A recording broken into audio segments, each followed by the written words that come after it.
Diamo il benvenuto qui a Cittadella alla Radio Giovanni D'Arcangelo di FIOM, di CGIL Taranto. Buongiorno. Buongiorno a voi. Piccolo lapsus perché poi, come dicevo prima, Francesco Brigati invece per parlare di Exilva, ma siamo qui invece per gli incontri che stiamo avendo con le voci della città, con le realtà di questa città e comprendere le richieste al prossimo sindaco, alla prossima sindaca di Taranto. Quali sono le priorità su cui l'amministrazione dovrà lavorare? Cominciamo.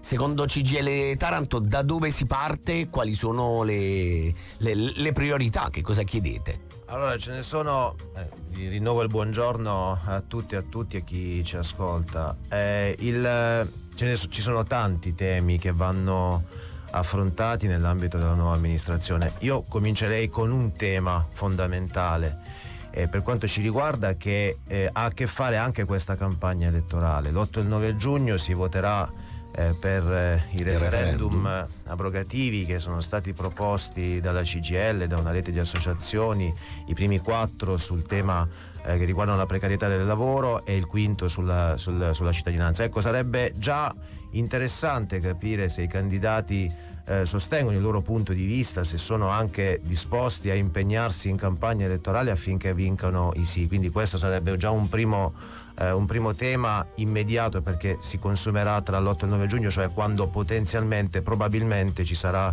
il secondo ballottaggio, esatto. Poi ci sono una serie di... In una città come Taranto, insomma, la lotta al precariato e insomma al lavoro quantomeno instabile è un tema, immagino, anche abbastanza caldo. Assolutamente sì, perché comunque abbiamo delle percentuali molto alte relative alla disoccupazione, in particolar modo quella giovanile, al tasso di inattività al lavoro. Siamo anche in una fase di transizione, una transizione ecologica, digitale, industriale, che al momento è solo una transizione verso la precarietà, perché è più la gestione delle questioni di crisi che affrontiamo che non il tema della transizione. Però tornando su quello che può fare un ente civico, ecco, dal mio qual è punto la di prima vista, cosa che chiedete al prossimo sindaco, alla prossima sindaca? Innanzitutto un sistema di relazioni sindacali che possa essere maturo, degno di nota, perché comunque gli ultimi 7 anni non sono stati il massimo da questo punto di vista. Sui grandi temi che riguardano lo sviluppo, ma non solo, sui temi che riguardano proprio le responsabilità dell'ente civico, quindi il rapporto innanzitutto con le lavoratrici e i lavoratori di una macchina amministrativa che è diciamo deficitaria relativamente anche a quelli che sono gli organici, è sotto organico rispetto a quello che serve, soprattutto perché Taranto ha una dotazione di risorse europee importanti che dovranno essere gestite anche dalla macchina. Lo ricordiamo, tra PNRR, Just Transition Fund e anche i fondi di sviluppo e coesione, insomma credo che ci sia una somma pari quasi ai 2 miliardi di euro da esatto, spendere, senza considerare che non sappiamo ancora quello che il governo vorrà fare sul contratto istituzionale di sviluppo, perché abbiamo avuto 4 governi che hanno affrontato questa cosa. Sul quinto governo, il governo Meloni, non sappiamo ancora nulla. Però tornando alla questione ente civico, i servizi sociali, a partire dai servizi di domiciliarità gratuita. Noi con la scorsa amministrazione abbiamo avuto il problema che si era abbassato il dato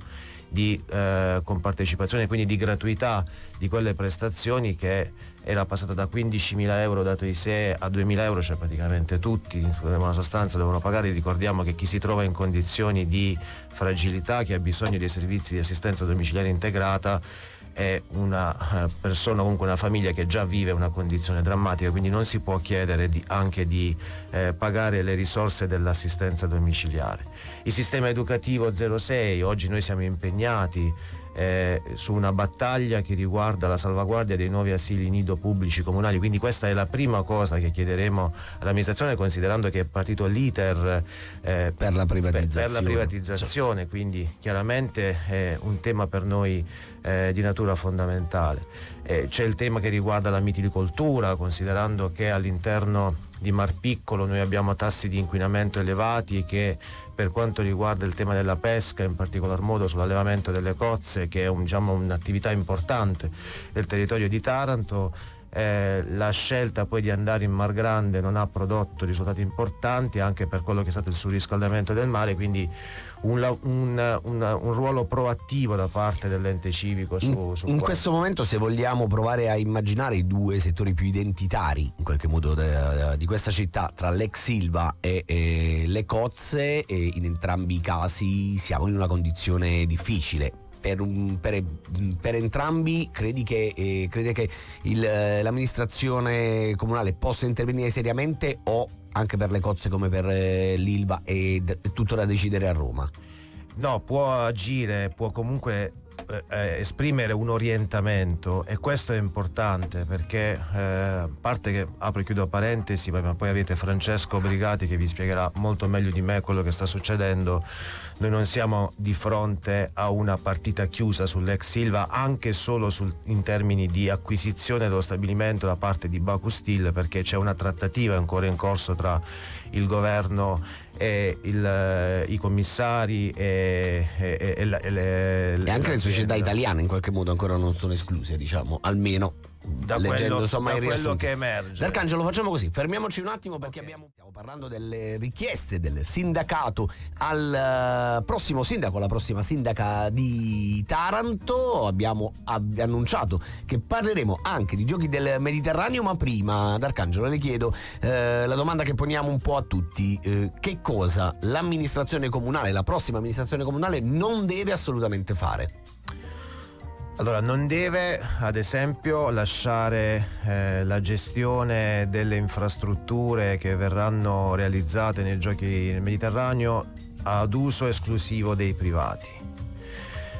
Ci deve essere, dal nostro punto di vista, una gestione, una governance di quelle strutture con la presenza forte del comune, quindi della parte pubblica, perché noi a Taranto abbiamo un problema enorme che ha a che fare il disagio giovanile, il disagio sociale. Penso al fatto che noi a Taranto abbiamo 15.000 nuclei familiari monogenitoriali e spesso lì ci sono le peggiori condizioni di povertà. Ecco, lo sport è fondamentale per quelle famiglie, per quelle ragazze e per quei ragazzi.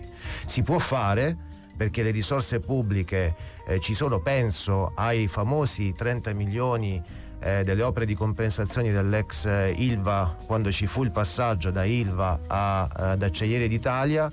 Risorse che sappiamo che ci sono ancora dei residui che possono essere utilizzati. Si possono trovare anche altre risorse, c'è la misura 2.8 per quanto riguarda il Just Transition Fund, sempre nelle opere sociali vanno presentati i progetti. Quindi questa è una cosa fondamentale che dal nostro punto di vista deve essere, l'amministrazione non deve fare, cioè gestire male, lasciare ad altri, esatto. Insomma, ma torniamo invece ai giochi del Mediterraneo. È una occasione significativa, incredibile anche se vogliamo in qualche modo per Taranto. Siamo in un ritardo chiarissimo, evidente, ma che cosa potrà e dovrà fare la prossima amministrazione secondo CGIL?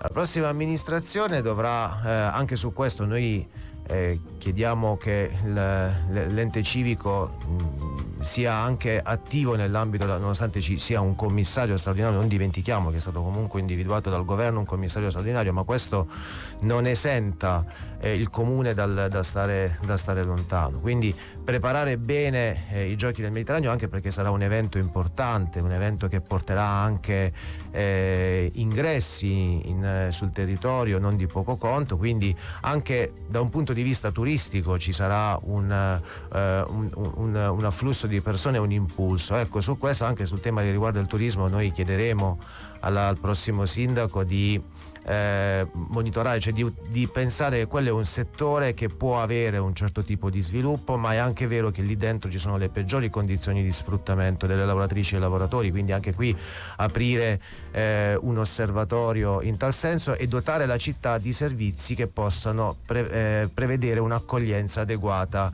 a chi verrà, sia gli atleti che tutti coloro che turisticamente. A proposito di lavoratori e lavoratrici, forse uno dei primi passi da fare probabilmente è andare a dare un'occhiata ai subappalti che insomma le grandi società che stanno realizzando questi cantieri hanno affidato? Noi come CGIL, insieme alla nostra categoria di riferimento, alla Fillea, abbiamo chiesto un incontro, abbiamo anche svolto un incontro con il commissario straordinario, proprio perché vogliamo sottoscrivere un protocollo, perché siamo preoccupati, perché questa fretta di fare le opere potrebbe avere un riverbero sul lavoro. Quindi noi abbiamo chiesto di sottoscrivere un protocollo dove tutte le procedure degli appalti vengono seguite e si eviti il subappalto a cascata, che è un tema che nell'ambito della velocizzazione delle gare, per fare più veloce tu fai dai in appalto e poi risparmia in sicurezza, salari e il rischio, non dico che noi rischiamo altre situazioni che sono successe nelle realizzazioni degli impianti sportivi,